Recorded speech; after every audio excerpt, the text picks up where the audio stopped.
এখনকার দিনের মা বাবারা কি করছে, ছেলে হলে পরে ছেলের জ্ঞান হোক আর না হোক হাতে একটা এত বড় মোবাইল ধরাই দিচ্ছে, আর ছেলে সারাদিন মোবাইল ঘাঁটেই যাচ্ছে।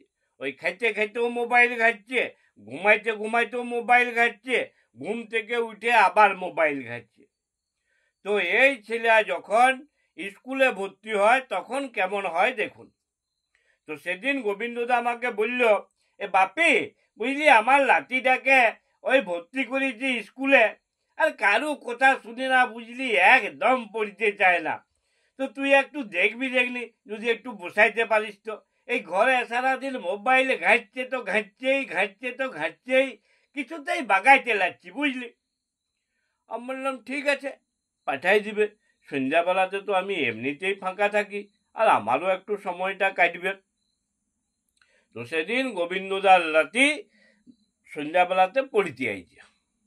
আমি বললাম সহজ পাঠের প্রথম ভাগটা বার করে বল।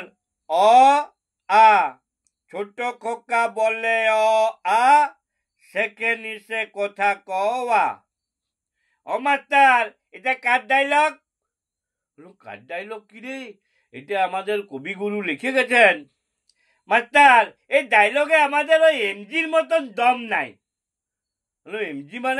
এমজি মানে ওই আপনার যেমন কবিগুলো, আমাদের তেমনি মহাগুলো। সে কি রে? হ মাস্টার, শুনবেন ডায়লগ?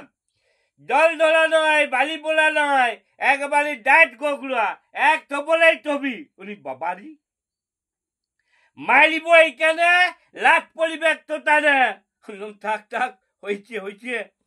আর মাস্টার, এই পেন্দুয়া ডায়লগটা কে লিখে গেছে?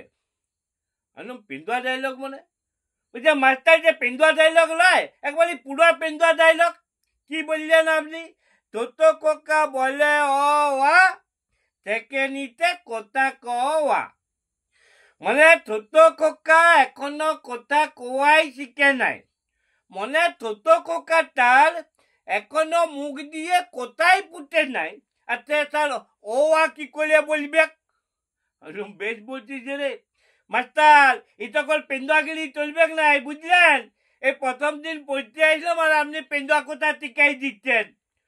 অমন বলিস না রে, অমন বলিস না কি, যেটা সত্যি কথা সেটাই বললাম। আপনার সঙ্গে উদমাগিরি করে লাভ নাই। আমি ঘর চললাম বুঝলেন। ঘরে গিয়ে বলুন তো দুটো লীল দেখি আমার কাজে লাগবে। এই আপনার সঙ্গে উদমাগিরি করে আমার কোনো লাভ নাই বলেই গোবিন্দদার রাতি বুঝলেন ঘর থেকে চলে গেল।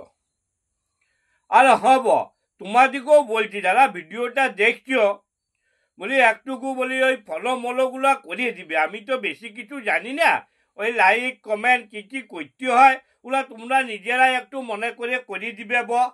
ঠিক আছে, ভালো থাকো সবাই, আবার পরবর্তী ভিডিও নিয়ে পরে আসবো।